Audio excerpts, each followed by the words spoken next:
માં રહી છીએ અને અંબિકા ટાઉનશીપ પાણીનો પ્રોબ્લેમ 3 વર્ષથી છે. પાણી આવતું જ નથી અને જ્યાં આવે છે ત્યાં ટાંકા છલકી જાય છે અને અમુક હાયલા જેવા છે કે જેમાં પાણી ભરતું જ નથી ને ટેન્કર આવતા જ નથી. તો અમારે શું સમજવું સેટિંગ છે એ શું છે એમ? અમને વારંવાર કોર્પોરેશનમાં હોવા છતાં પણ પાણીનો કોઈ પ્રકારનો પ્રોબ્લેમ સોલ્વ જ નથી થતો. કેટલા વર્ષથી 3 વર્ષથી. અને અધિકારીઓ કે કોર્પોરેશન શું કહેવામાં આવે? ઈ લોકો એમ કે થઈ જશે. હવે તમારી માંગ શું છે? આજે હવે પાણી જ જોઈએ, અમારે પાણી જોઈએ. પાણી નહીં આવે તો વેરોય નહીં ભરીએ. હવે કોના દ્વારા સેટિંગ કરવાનું? ઈ અમને થોડી ખબર હોય સર. તમારું નામ? સુરેશભાઈ કોસ્મો પ્લસ. કેટલા વર્ષથી પાણીની સમસ્યા? આ 7 વર્ષથી પાણી આવતું જ નથી. 3 વર્ષથી તો લાઈન નાખી દીધી, મીટર નાખી દીધા. મીટરમાં પાણી દે, મીટર ના બધા ફરજિયાત લીકવા, પાણી હજી આવતું નથી. 10 મિનિટે પાણી નથી.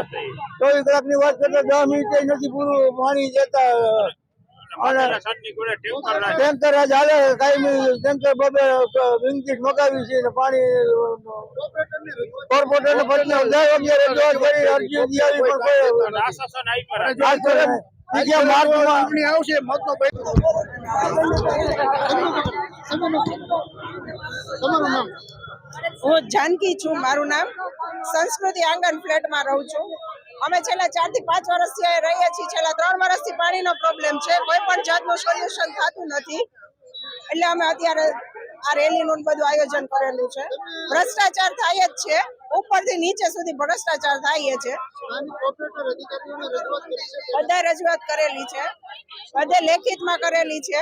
જેના દ્વારા બધે એમ કહી દે છે કે થઈ જશે. બધા એવું જ કહે છે કે થઈ જશે, બાકી કઈ થયું જ નથી. છેલ્લા 3 વર્ષથી થાય છે પણ હજી કઈ એવું થયું નથી. 3 વર્ષથી આ સમસ્યા એમને છે. બાકી સામેથી એવું જ રિસ્પોન્સ આવે છે કે આ બધું થઈ જશે. એક જ આન્સર આવે થઈ જશે, પણ હજી 3 વર્ષમાં કઈ એવું નથી. વેરા ભરવાના આવશે હમણાં તો એમાં ટાઈમ લિમિટ નહીં આપે કે ના તમારું ચાલશે. અમુક જગ્યાએ સેટિંગ છે એનું કે વેરા લઈ લ્યો, અમારા ન લેતા, એવું ચાલશે. સોરી, ઉપરથી નીચે સુધી થાય જ છે. પાણી છોડવા વાળાથી લઈને ઉપર સુધીનું સેટિંગ છે. માંગ અમારે બસ અમારા ભાગનું પાણી જોઈએ છે.